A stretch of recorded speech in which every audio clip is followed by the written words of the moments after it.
perfectly appropriate word for the day. I have a couple of recurring nightmares. One is I'm back in college and I show up for a final that I wasn't prepared for and I'm naked. And the other is that I show up for Toastmasters and my name is on the speakers list. And I forgot that I had a speech to give. So this is the perfect word for tonight. Have you ever, angst though is caused by anxiety. You have an anticipation of something in the future that you become probably overly upset about, overly anxious about, over worried about. And the same thing with the past. We tend to have regrets or wish we would have said something or done something differently. And both of these things are in a time that we have no control over. The only time we really have control over is the here and the now. I got a gift from my son-in-law of Amazon Prime, so I got a free book once a month. And the one I got was on mindfulness. I've tried meditating in the past, and I usually make it a month or two and then forget about it and go on with my previous bad habits. But this time I'm kind of convinced that I'm at least going to try it for a couple of months again and see if it makes a difference in my life. And also at the same time I've been taking wine tasting.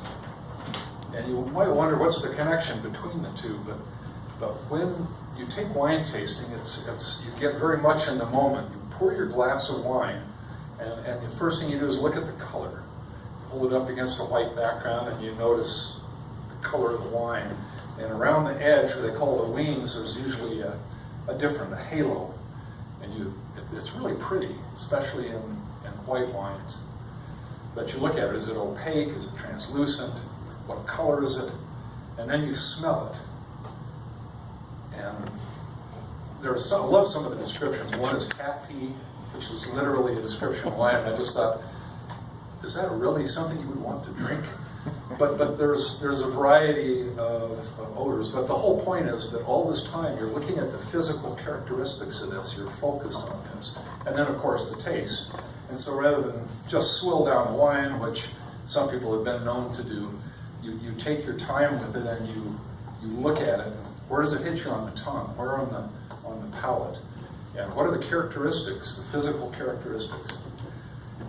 And this book on mindfulness, they have another similar way to bring yourself into the present, and that is to grab a raisin or maybe an M&M, something like that, and you hold it in your hand, a piece of chocolate or a raisin, and you just notice the physical characteristics of that. And you put it in your mouth and you notice the physical characteristics, how it behaves in your mouth. What texture is it? And when you bite it, is it juicy? Is it dry? What's the flavor? But the whole idea is that you forget about the future and the past, and you just focus on the here and the now. And I have talked to people who meditate a lot, and it's a very nice vacation from reality. That you have peace, that you aren't worried about what's going to happen tomorrow, what happened yesterday, that you're focused on the here and the now. And so I would encourage all of you to try the next week or so, when you start to feel yourself with some anxiety, something's coming up that you're not looking forward to, surgery again in your shoulder. Hopefully that's not the case. No. Or a meeting at work, or something that you have to do, an unpleasant meeting you're going to have with somebody, or some unpleasant things that we discussed, or going back into the past where, again, you wish you would have said something, you wish you would have done something differently. It doesn't matter, you can't do anything about it now, and the same with the future. You can be prepared, but if you're worried about it, you're probably not going to prepare effectively. You're going to be ineffective. So take that little break. Take a 10-20 minute break from all of the fears of the future or the regrets of the past, and just focus on the here and the now, the temperature of the room, the lighting, the people who are here, the sound of the speaker's monotone voice, the smoke in the sky, whatever. without being judgmental, but just be aware that all these things are the way they are, and accept them. And I think you'll find that there is a pleasant respite from all of this anxiety.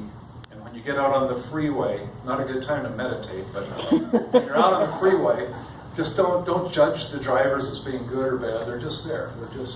That's what they are. This is what traffic is. Million big cities, million people in the big cities that all drive the same way. And they're not as good as drivers as you.